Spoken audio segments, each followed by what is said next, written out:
For the sake of my happiness with my boyfriend, I decided to go to the hospital to treat my congenital narrowness. But the attending physician turned out to be my boyfriend's friend, and the treatment plan itself made my face flush and my heart race.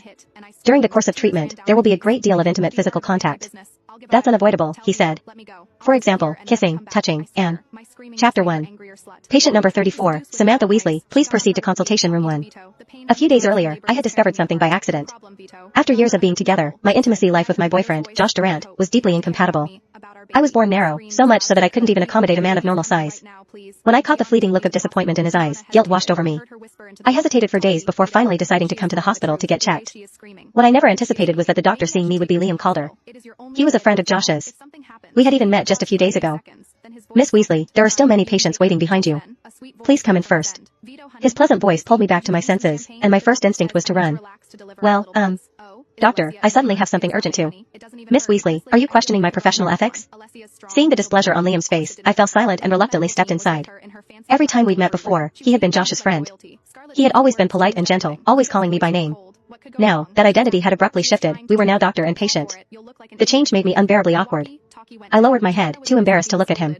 In the quiet consultation room, the only sound was the soft rustle of pages as he flipped through my medical file. Liam studied it for a long time before speaking. The information in your file isn't detailed enough. I'll need to communicate directly with you about some more specific details. I nodded with a flushed face, signaling my understanding.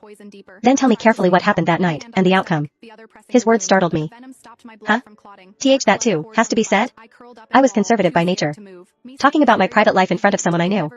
For me, it was mortifying beyond words. But for the sake of treatment, for my future with Josh, I could only steel myself and speak.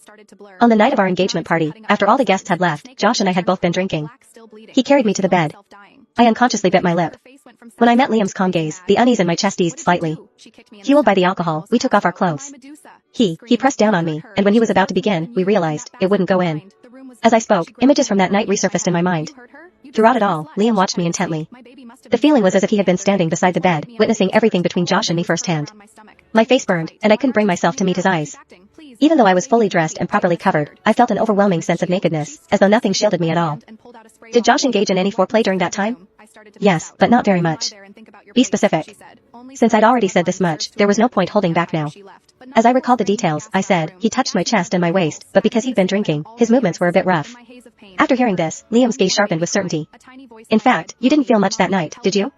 I froze for a moment, stunned by his perceptiveness. I nodded honestly, admitting he was right. Liam fell silent in thought. He picked up his pen and wrote something down before lifting his head, his expression serious and focused. Based on a preliminary assessment, this may be a congenital abnormality of the reproductive organs. It's also possible that the development of your uterus isn't ideal.